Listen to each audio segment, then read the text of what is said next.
This could potentially be the biggest hurricane that we have seen in the Bay Area in over 100 years. And what that means is if you've lived here all your life, you've never experienced a hurricane this strong before. This week, the eyes of the nation were on Florida as Hurricane Milton came in.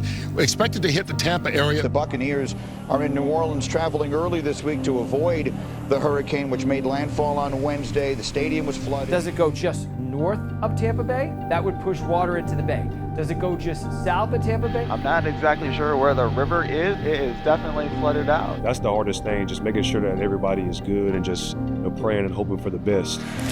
Here's Godwin for a first down, and now he's, oh no, he can't get up. Chris deserves better than that. He's an unbelievable guy, unbelievable teammate. That's why this one hurts. Could the offense continue moving the ball the way it had without Mike and Chris? And if they did, it was going to have to be in new ways. So it inspires me and the rest of our guys to want to raise our level for them. Another big hit and another big catch, and somehow Cade Otton caught it up against his ear. Something you see thrown around a lot in the NFL is the ability for teams to handle distractions. Inside the 15 and all the way to the house. It's a touchdown. I need every single one of you. It's going to take all of us, bro. Come on. Obviously, this past week hasn't been ideal, but there's so many better days ahead. Irving's got some daylight. Mayfield blocking for him. Let's do it. Finish that problem. Hell of a drive, dog. Great game, man. Always blessed to me.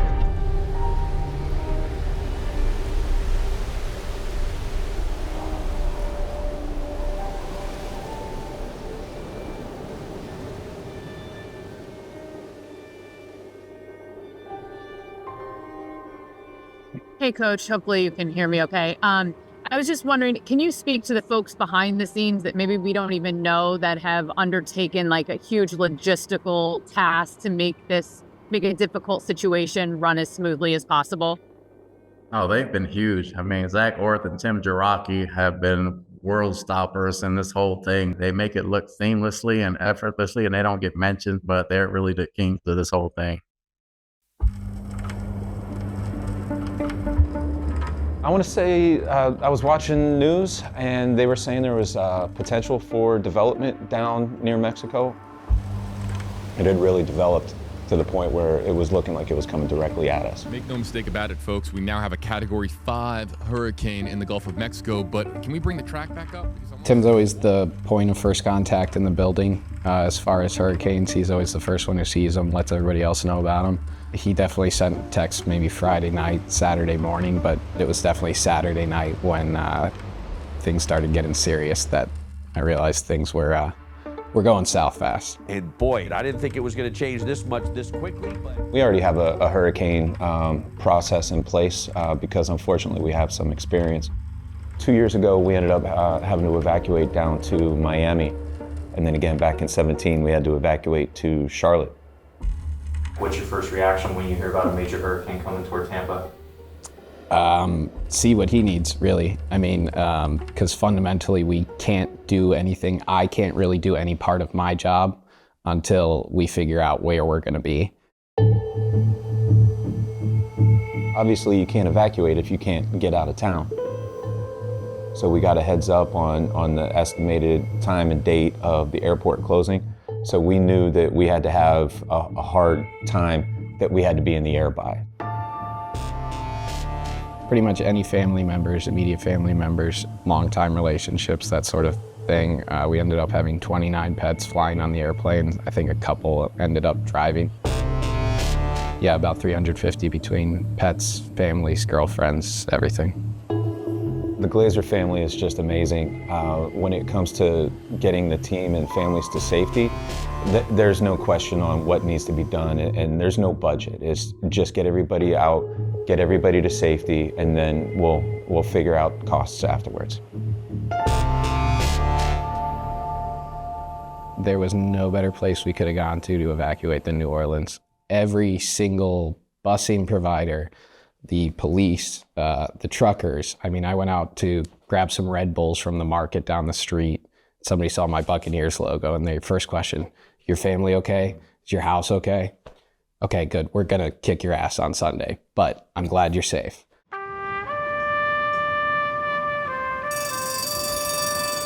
We couldn't have imagined coming to a better place to get people to understand what we were going through.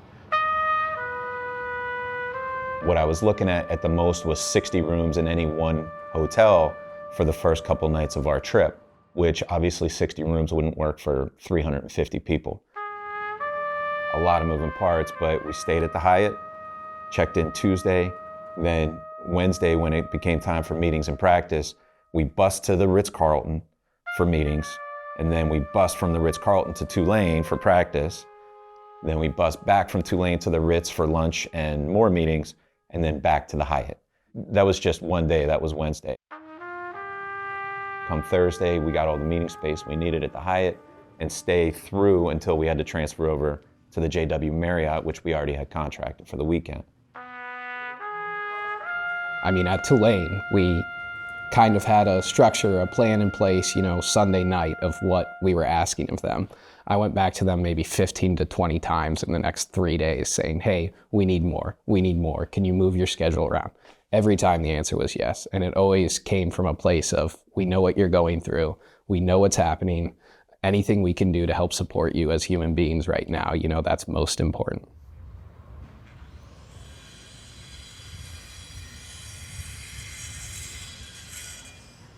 With the team heading to New Orleans on Tuesday, due to the timing of the hurricane, did that help you from a preparation standpoint in terms of being able to get these practices in and having a little bit of a routine this week because you guys went up so early in the week? It helped us stay normal because Tuesday is normally the players' day off and coaches' game plan. Probably the coaches had to do more Monday night than Tuesday evening, but for the players, Wednesday, Thursday, Friday practice and meetings were exactly the same, so we kept that as normal as possible, so that helped going up on Tuesday. Tim Baker, kind of along those lines, can you just describe for you personally what you're dealing with this week? Just for our guys, you get into a routine as the season starts, and you understand your body work, what you have to do rehab-wise after games. You get into your routine at home when you're practicing, and just that schedule that you normally have, and just having to adjust on the fly. So that's the biggest difference for us. But we just have to deal with it. There's no way around it. So just find a way to make it work. And this is a group that is capable of doing that.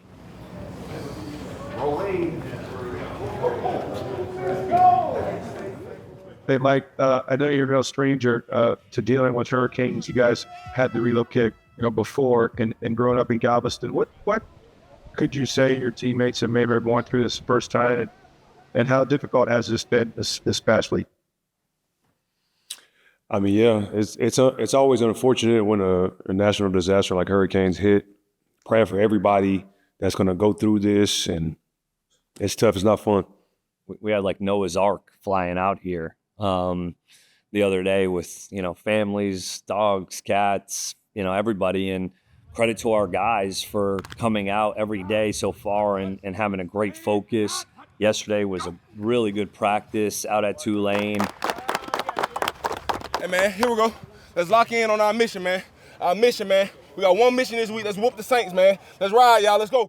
In times like this, it really bring the team together, getting to spend time with a little bit extra time with our families at work, and then just seeing everybody go through this together. There definitely is a time to become closer as a group. Good, nice shot. Way to get it moving. Good job, coach. Zion's probably correct when he says that sometimes these moments, these times can bring a team together. And, when you're on the road and it's all of us together, our families, our players, our coaches, our staff. We're all we got right now. So how do we bounce back from that? All of Tampa has our back, and we try to have their back. It's a pretty cool feeling seeing all the support we have, and seeing everyone rallying together. It's been really awesome to see, through all the destruction and everything. We're not even just playing for, just football now. Just playing for something a little bit bigger. So we got to come out with that mindset to really take advantage of these opportunities. You can't replace family, but you can replace material things. So as long as your family's safe, you can replace whatever's going to be washed if we get this hurricane coming in. But the focus is on family. Get a break. Yep, family on three. 1, 2, 3. Family. Once we got away from the hurricane and once we were in New Orleans, the problem seemed much smaller. I want to say it's chaos, but it really wasn't. We did have a separate area for the families that they could, just sit and gather and play games while the guys were in the meetings or watching film or at practice. I went in there a couple times. I think I always saw Bluey on the projector. They also arranged outings. I think they went to the zoo and then, museum or something on Thursday. Wow. Once the meetings were over, you could see the shift in the parenting happen at some point. The moms that had the kids all throughout the day, giving it to the husbands once they came home and they were done with the meetings. For the most part, it was, pretty calm. People were just grateful to be away from the storm is the vibe that I could get. Over 100 people in the guest party ended up going to the game, while others that either chose not to go to the game or they had to stay back with the babies or the dogs. We also had a watch party at the hotel for them to be able to just be a part of the game, even though they weren't at the stadium with everybody. Meanwhile, for the Bucs, the human element comes in right on Tuesday. They come to New Orleans early because of Hurricane Milton displacing the team. The families come along with them. It's been a difficult week for the Bucs organization. I think they handled it as well as could be expected. What an opportunity, boys. What an opportunity. What if we could spend, didn't let the distractions get to us, and here we are. Sunday. Take advantage of it. Let's have fun today. Do what we do. Be the standing on special teams and on defense. Let's make plays all day. Is Baker Mayfield. Greg, you think Baker is playing about as good of football as he has in his entire career? He's comfortable, he's playing really well, really efficient, and he's making a lot of plays with his legs. First and goal, Mayfield for Godwin. An impressive opening Tampa Bay drive leads to a touchdown for Chris Godwin. Great start, best start. Good pitch. Hey, way to rotate in. Let's go. A lot of moving parts, that's a challenge. Second and 15, another completion, but it was dropped by Chris Olave. It's picked up by Antoine Winfield back the other way. They let this play go all the way through, and Winfield takes it to the house. I'm just proud of the guys laying the stick to him on that game. Just made that whole trip even much better to come home to. A Tampa Bay record in total yards with 594 today. This second half, they've just taken the fight to this New Orleans Saints defense, and they've had no answers.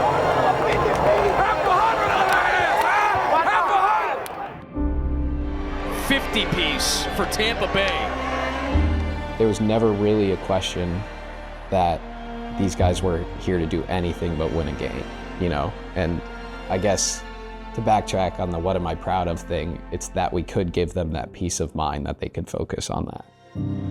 Hey, that was a hell of a job all week, okay? Not just today, all week. Adversity stood us in the face. As a family, we stood up, we went through it, we came out today, we played a hell of a ball game. Now, there's a lot of people involved in that from a game ball standpoint. Tim Jarocki, where you at?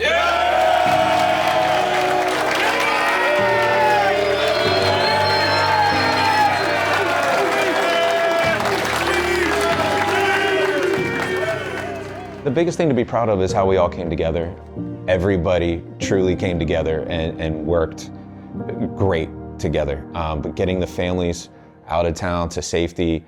The next game ball came to the people that got you and your families out safe, took care of you the whole weekend. They do everything with humility. They do it with the city. They do it with the team. The entire Glazer family gets the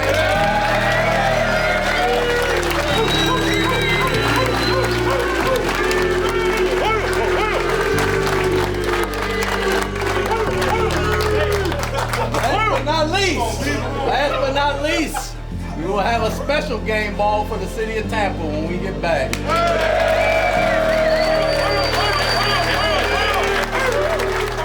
Tampa strong on three. 1, 2, 3. Tampa strong.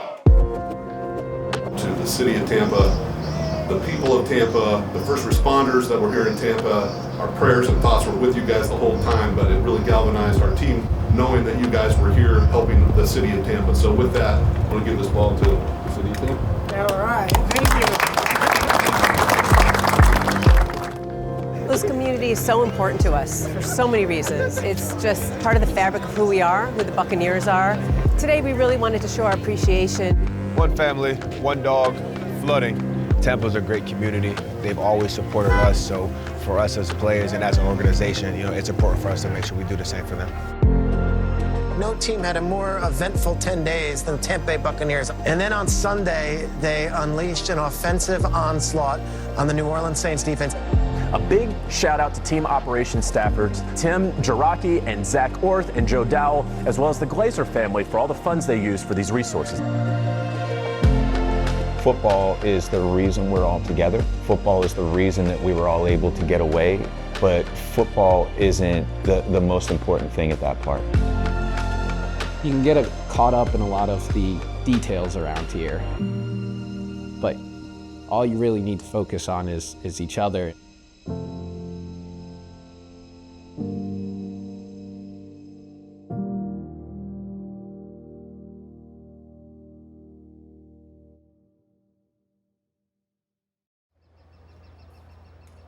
I feel like this is a chance for the Buccaneers to remind everyone that they are pretty damn good.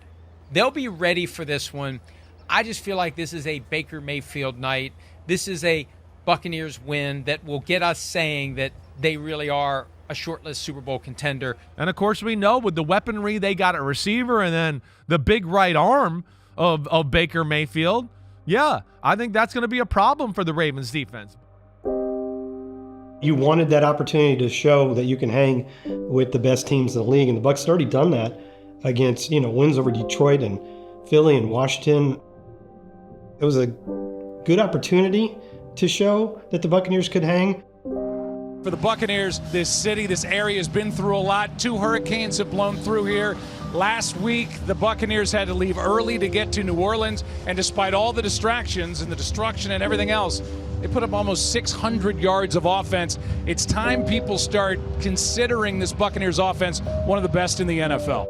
So, Bucs get off to a great start. First drive touchdown. Mike Evans scores the 100th touchdown of his career, which is an amazing milestone moment. Mayfield, Evans, touchdown, Tampa Bay.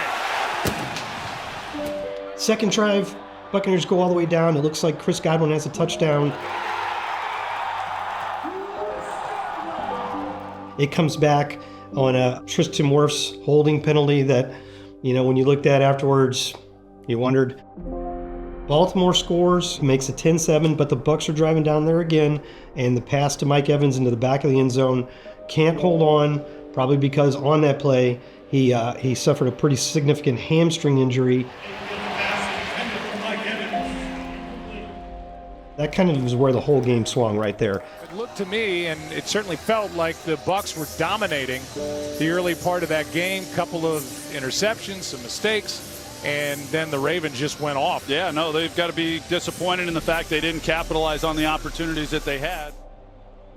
At the time that Chris Godwin went down, he had 50 catches, which ranked first in the NFL. He was second in the NFL in yards. Godwin, first down. And he was tied for third in touchdown catches, which means he was at least in the ballpark of that Triple Crown idea. And off to the races. Chris Godwin's second touchdown of the day. Last drive, the Buccaneers are down 10. I think there's about a minute and a half left. If you can get down there, you either get a quick field goal or, if you score a touchdown, would be great. But even if you score a field goal, then you go for the onside kick and you try to tie or win the game. It's still a possibility, so you're still trying, and you still have all of your starters in the game. And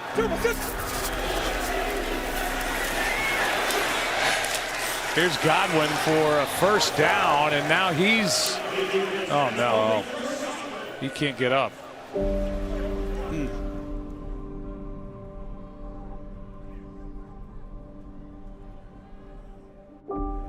I'm told by our production truck that we are not going to show the replay. They've already lost Mike Evans, and now this was an ugly injury for Chris Godwin. Well, that changes everything for this football team. You see Baker Mayfield, he knows what the cost was tonight. And on that play specifically, and then, what's the status of Evans? He is beloved, a salute for the crowd. He's a tremendous player.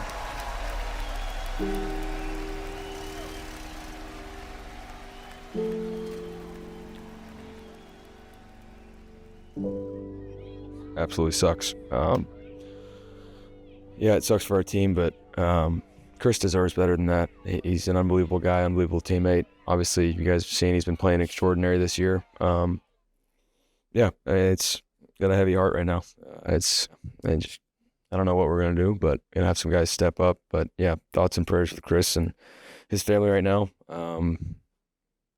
Just sucks.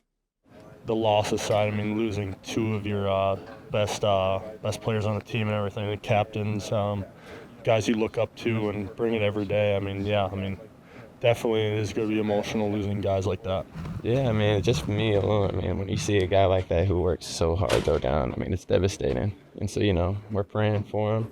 We're hoping that it's not as serious as it is for Chris and Mike. And, yeah, that's really all I can say about it. I just pray for him and his family. He was having such an amazing year. And, for a guy like that, we need him on this offense. And then for Mike, we need him as well. I don't know what his story is, but I hope he get well. I think sometimes we see so many injuries in the NFL, you can get a little callous to it. And I don't think that happened for even a second with Mike and Chris. I think the moment each of those guys went down, I actually think the football part was probably second. I know it was in my mind, that it was you being hurt for the person that gives so much, means so much to the team and the community, that it did feel like a grieving process. I felt my heart just plummet into my stomach because of the people. I'm sick about it.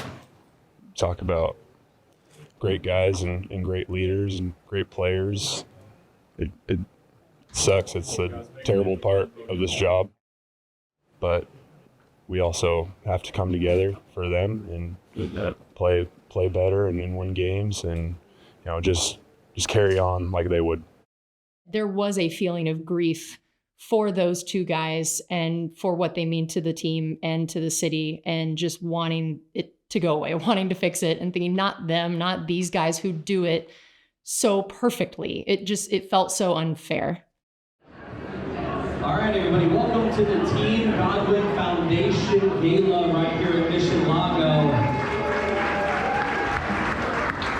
I appreciate the claps and the energy, but let me just ask, how's everybody feeling? It's hard to come out on a Monday night, but not for an amazing cause and not for an amazing couple that has really put forth this foundation. Where are my dog lovers at?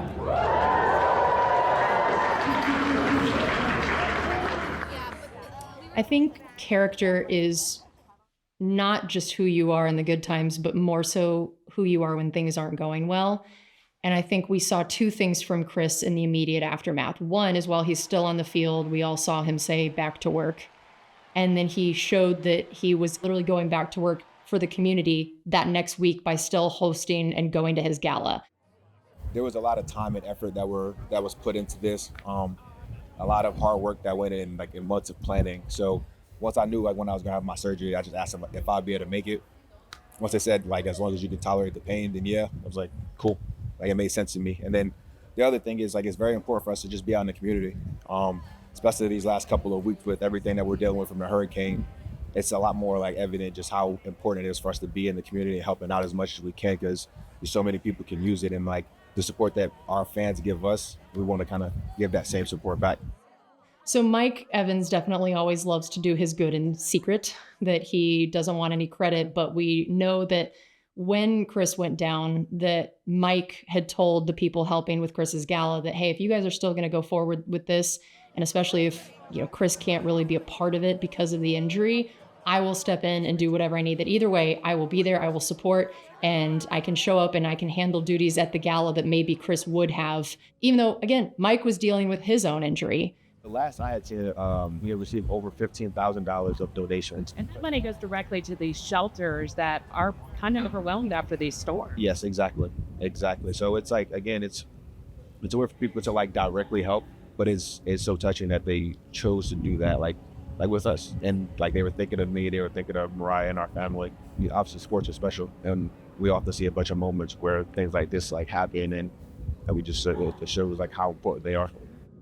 I think that it's amazing to see a guy like Chris where no matter what's gone on through now multiple injuries, ups and downs of seasons, from the true highs and lows, Chris is the same every day. You know, if you're going to talk to Chris, you're going to get a smile and optimism no matter what else is going on. I really just wanted to express my gratitude. Obviously, this past week hasn't been ideal, but it really just reminded me and gave me an opportunity to step back and to really look at kind of where my life has gone. And what I see is that I'm surrounded by a lot of people who care about me or care about my family or care about the work that we do in the community. And that's a very special thing. It's very special that in a time where obviously like what I do is a game, it's a sport, but in a time where someone else was hurt, other people thought that it was on their heart to donate to our foundation, which is gonna help so many dogs, gonna help so many people, so many veterans. So like you're taking that time, you're taking your money and you're donating to help someone else. And that's very admirable. We really appreciate that. It's very evident to me that this is a beautiful community, and we've known that over the past 7, 8 years. I'm just very appreciative to be in a position that I'm in. And yes, the injury sucks, but there's so many better days ahead, and there's so much work to put in because we don't really control what happens to us, but our response to it, our attitude, our approach to everything.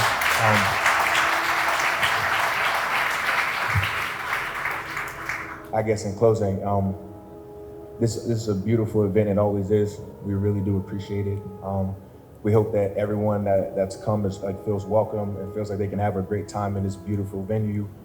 It's great to see all of you, and just really want to tell you how much I really appreciate all of the support and all the love that we've received over the past week. So thank you all.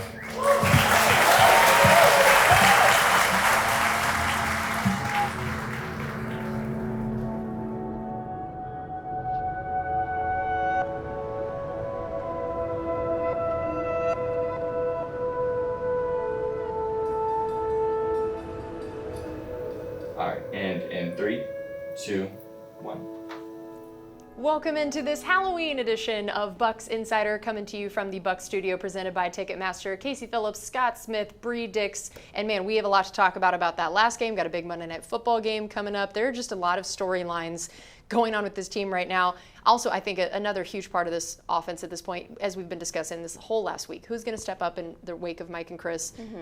Running backs, huge part of it, but Cade Otton, I mean, we got to give this guy his flowers, and it's been just sort of a gradual increase over each week. It's like new career high in receptions, new career high in this. Every week it's been something, and I think back to earlier in the season when Liam Cohen, jokingly said he had to apologize to Cade for not getting him more involved early on, and, I mean, man, it seems like Liam took that to heart. Yeah. And I know we all wish that Mike and Chris were forever on the field now and always as Buccaneers. But of course, right now, while they're not available, it is an incredible opportunity for other people and young people to step up.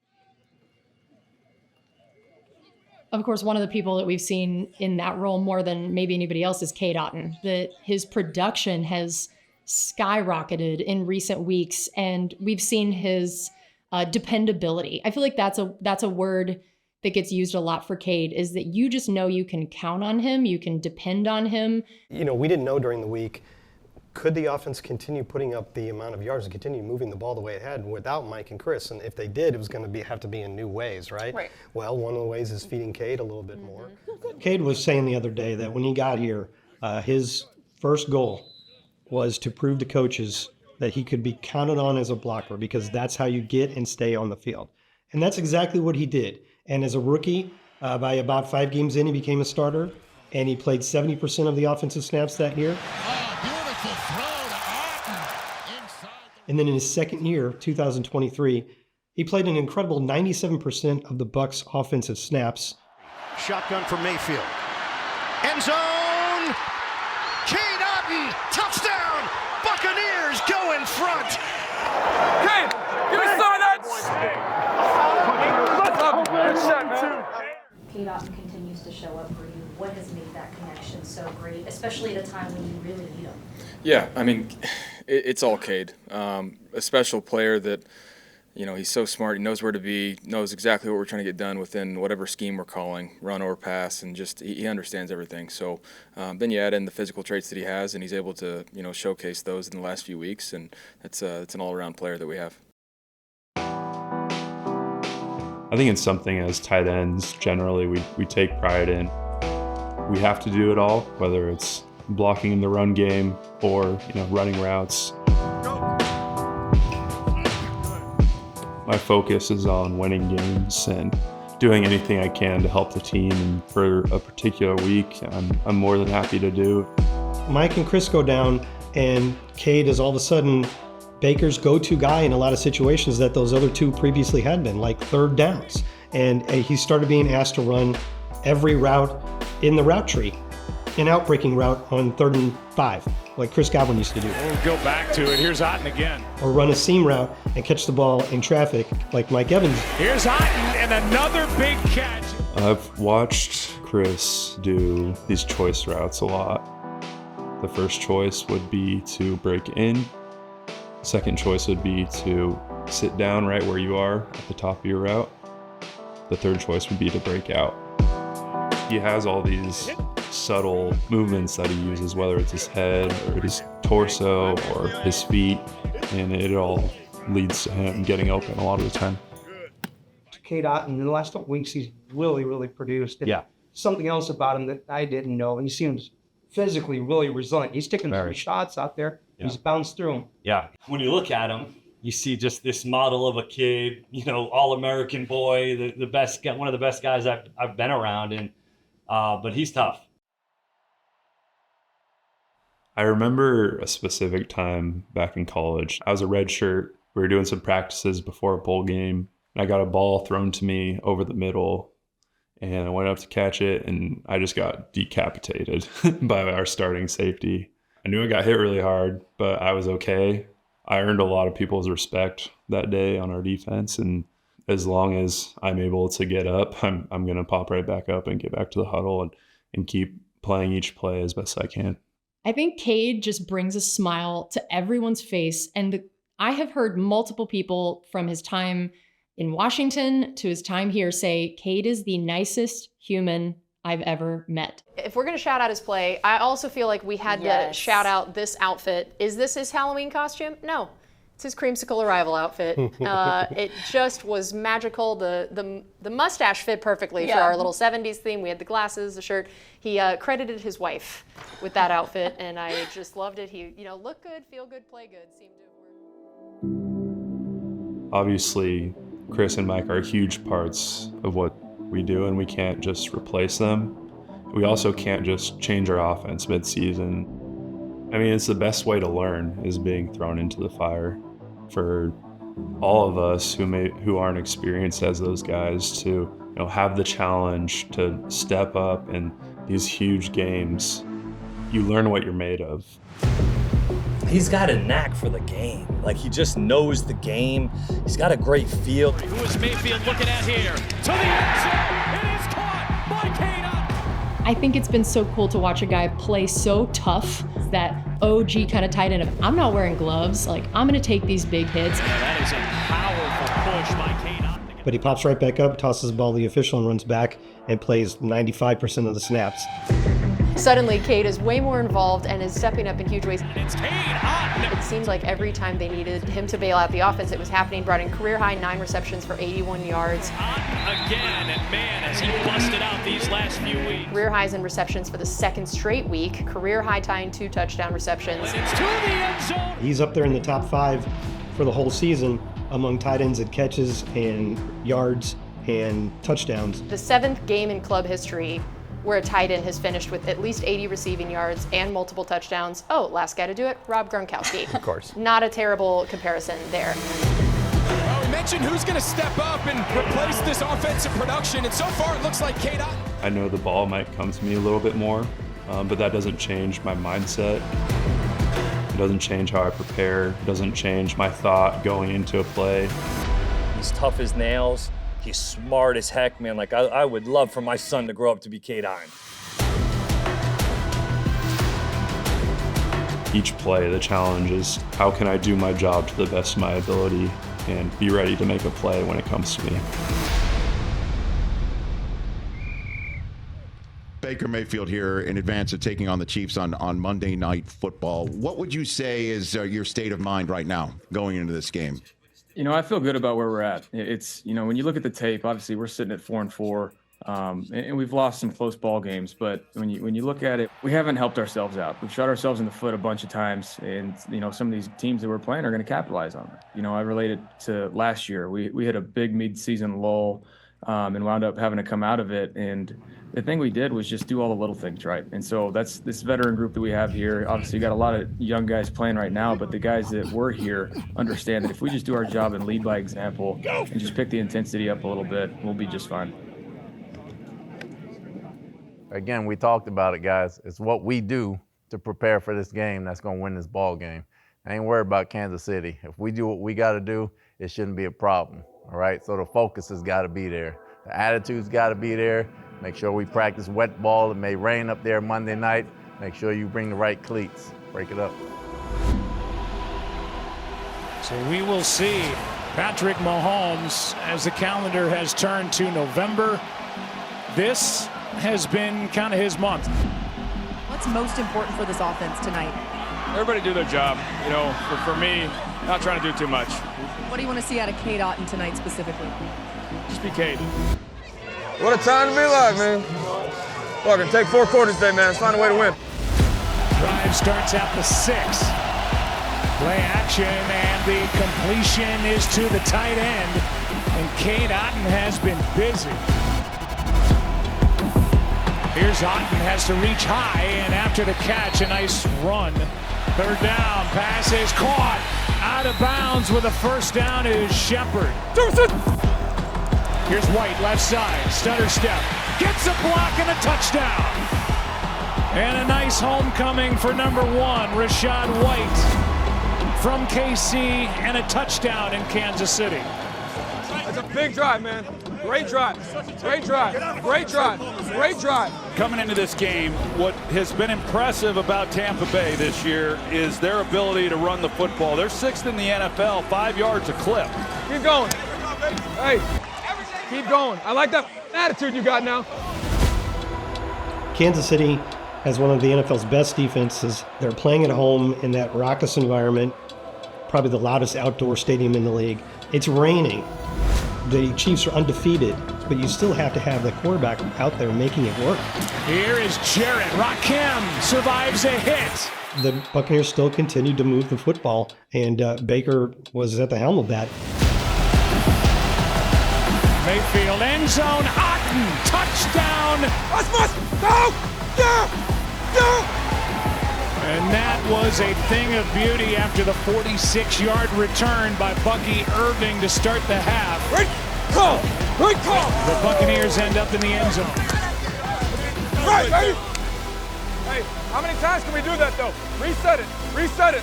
Hey, how many times can we do that in the second half, though? Hit the reset button.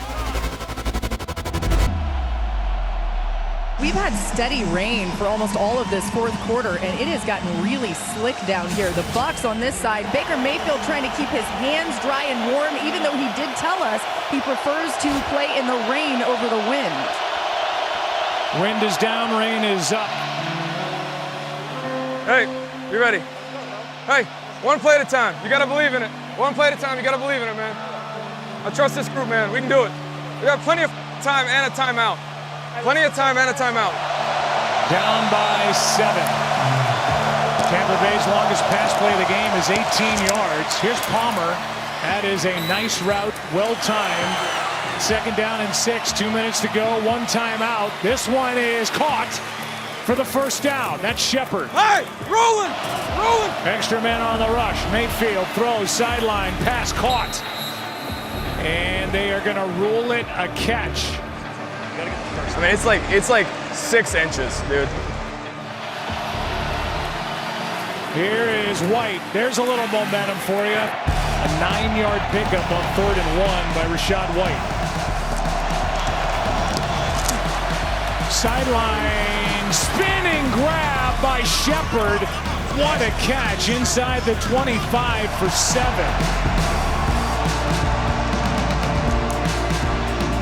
Mayfield has time to survey. Time runs out. And Mayfield's going to dive for a first down. That play sheet that Liam Cohen's looking at, there's a lot of calls on that sheet from this position that he can use. Mayfield over the middle. He's got his man Palmer. Palmer is down to the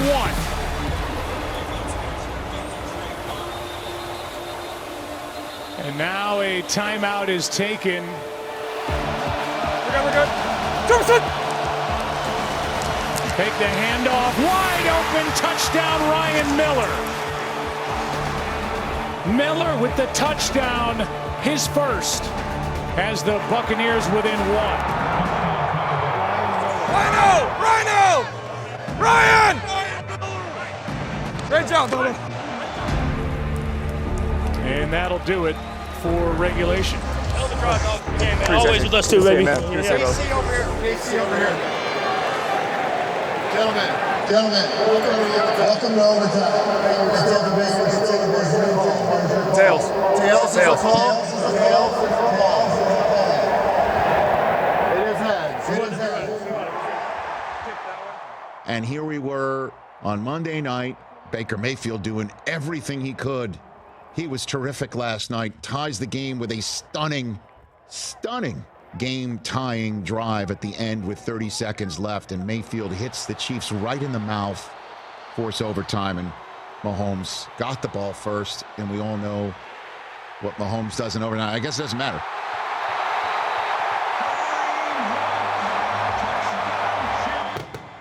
Thanks, man. I want to shake your hand, man. I got a lot of respect for you. You're a gritty competitor. You're always a very good. Yeah, but you made us look really not very good today. Appreciate you, brother. I got good luck to you. Appreciate it. Good to see you, man. Look at him, bro. You're a dog. Appreciate you, brother. You're a dog. Love You competing. too, man. It's an honor to be on this thing with you, man. One of these days, I got to get these. Yeah, I get you. You already know. What's up, God, what's up, bro? Appreciate Appreciate you. Good to see you, man. Good to see you. Hell of a game, dog. Good luck. Keep leading those dudes, man. You're doing your thing, man. That thing look awkward. Get healthy, brother. All right, NFC South, somebody's got to finish it off as the champion. It's probably going to be one team and one team only making it to the playoffs. Second place team is likely going to be not good enough to get in. With the Buccaneers, they've fallen on some adversity, but don't look now. The Falcons have lost 2 in a row. You look at the standings. They've got to win 6, the Bucs do. And look at their schedule now. They've got the Giants, the Raiders, the Panthers twice, the Cowboys, and the Saints. That's 6 winnable games. If Atlanta loses 3 and the Bucs win 6, they're in. But to me, the big thing is getting Mike Evans back and getting some explosiveness back in the passing game. And now, for the man of the hour, please join me in welcoming Mike Evans.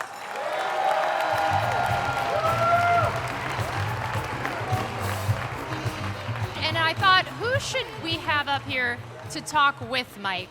And I thought it needs to be the person that appreciates him more than anyone on earth. You might think that's his wife, but I argue it's his quarterback, Baker Mayfield.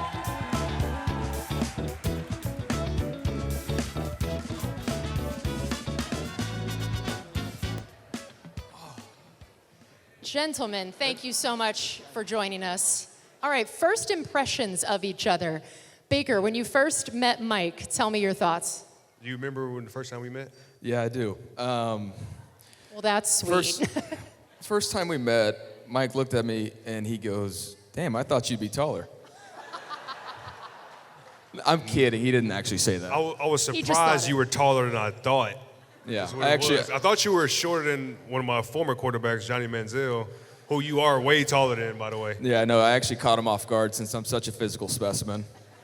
Yeah, we met at the finals, 2018, LeBron's last game in Cleveland, and he was there. He had just got drafted, and I just had told him, good luck in the league, and then, he's been doing his thing ever since. I like it. I like it. I heard from someone here that's known you, Mike, since a long time, say that I should ask you, how recently have you watched footage of yourself playing high school basketball? Yesterday? It was, it popped up. It's crazy, like how YouTube and the algorithms work. It was a Galveston Ball versus our rival, my high school's Galveston Ball, we played against Lamarck. That was our rival, and it popped up on YouTube, and I looked at it. And we won that game, by the way, but I didn't have a great game, but we won, so it was cool to just, see myself in that, be that young and when I was really athletic. So I just was a blue-collar type player. I can touch rim. I was going to ask, how many windmill dunks do you have, Baker? Pool basketball, a lot. That's the key. A lot. That's the key with the floaties on. That's always the key. Okay, and also now, Baker, you've become sort of famous for using these smelling salts right before games. Tell me, Mike is already shaking his head. I've never met a quarterback that does that shit. Like, this dude is a psycho, man, for real. Like, I don't know how he does it. I barely do it. I hate it. I love it. It sucks. I love it. I love it. I need to do it because to play like you play, I need to start doing that shit if it helps. I think you're doing just fine, by the way, but it helps. All right, so between the two of you, who is better at video games? Depends which one. Yeah. Like shooters, maybe me. I don't know, man. You good at shooters? I almost quit sports to play Halo professionally. Halo? Yeah, Halo's an amazing game. I don't know. We'll have to find out one day. A fun fact about a couple of our linemen, Tristan Wirfs and Robert Hainsey could quit football right now and stream Mario Kart for a living and get paid to do it. I'm sitting at a comfortable third place position. Some people call that the people's champ. I'm on the podium, and I'll take that. We're not going if you're not first, you're last. We're going people's champ. Not against those guys. No, I'm pretty happy with third. That's fair. Yeah. Well, those two guys, I was originally going to remain nameless, but instead I'll just say those two guys told me to ask you, well, they told me to ask you a lot of things. Most weren't appropriate.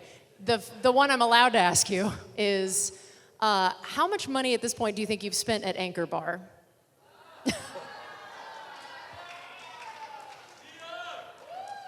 Well, let's just say all the renovations and everything they needed to do for the hurricane, it's been paid in full.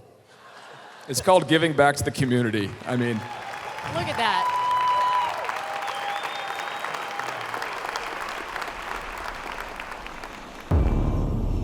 Good morning, guys.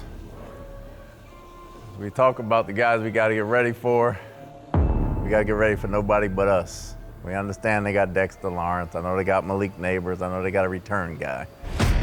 We got to take care of us, okay? If we just did the little things, whether we playing the Giants, the Chiefs, the Niners, it won't matter, right? We can't do nothing about yesterday, right? We've been in this situation last year, so we've done it. We've been in it, but the little things matter. We control that.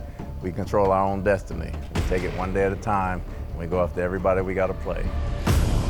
Tampa Bay, you look at some of their wins earlier this year. At Detroit, they beat Philly, they beat Washington, but now they've lost 4 in a row. And they've been in this position before. Last year had to win 5 of their last 6 to get into the playoffs.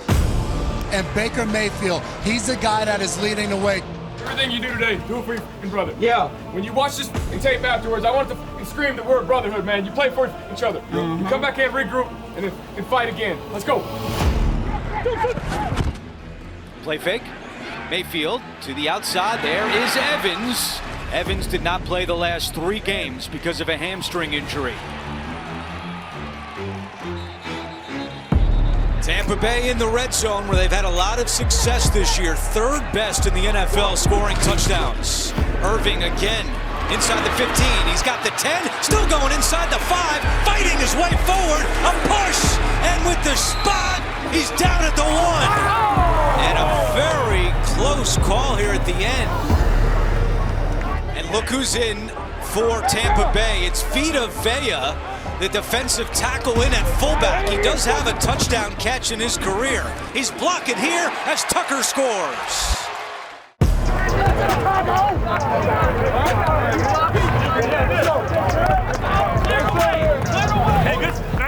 Hey, that's all you guys right there, man. Great job.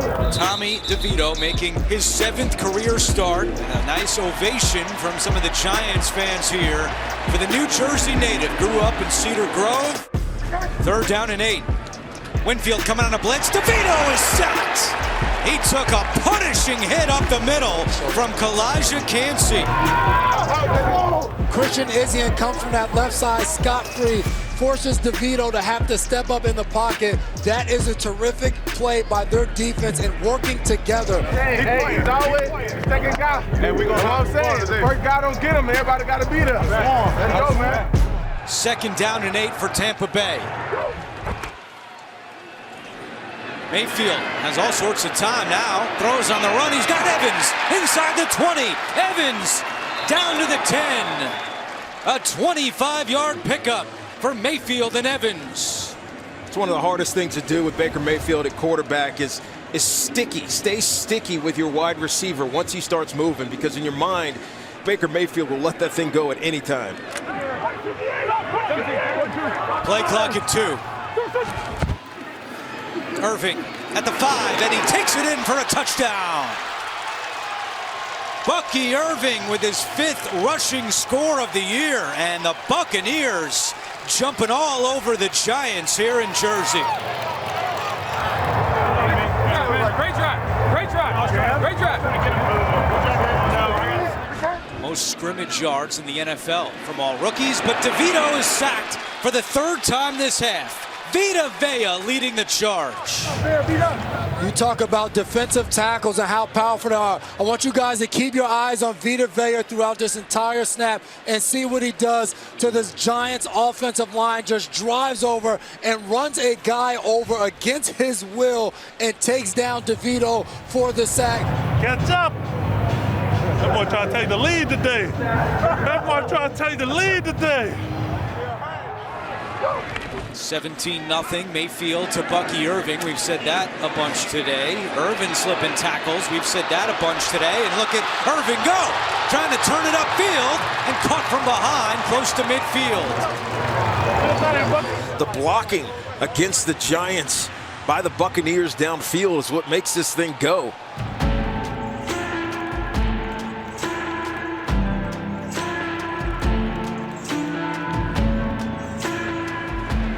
Mayfield steps up. He's going to run it. Mayfield at the 5, trying to get in, and he does! Touchdown! And what a run for Baker Mayfield, doing the Tommy DeVito in the Giants end zone. Oh boy. That went airborne, huh?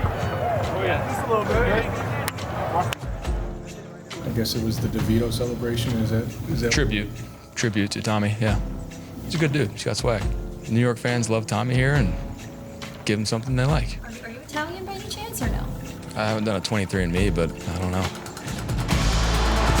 Tracy is going to keep it himself, and ball does come out at the end. Was Tracy down or not? Tampa Bay football! That boy just like that. Throwing to the back. I said, oh yeah. Yeah, that shot like that. I can see the ball. I said, right. Rashad White, the running back, takes the pitch, running right. White is in for a touchdown. And the Buccaneers are pouring it on. It's 29-0. Where's Dexter Lawrence at? Where's Dexter Lawrence at? He going against a rookie center. Yeah, I know. Graham was working him. Yeah. Hey, wasn't Graham working Dex? He's killing Dex. Throw your Dex, man. Irving. And Irving breaks a couple of tackles. Irving's got some daylight. Mayfield blocking for him. Irving still going to the 40-yard line. And how about Baker Mayfield in a 30-7 ball game, racing down the field to throw a block? He's got so much space out in front of him. All he needs is a blocker. Out of nowhere, here comes Baker. I got you back. I'll go back and look at the film. I think I got the job done for the most part. Could have done it quicker. Don't have eyes in the back of my head, though, you know? A complete dominant performance by Baker Mayfield and the Buccaneers. They win it 30-7.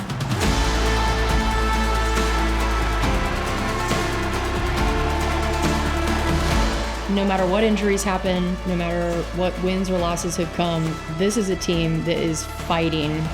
In the first 9 weeks of the season, the Buccaneers actually have the best strength of victory in the NFL. Down in the backfield, this time by Kansas. The teams they've beaten, they have a combined record of 64.7%.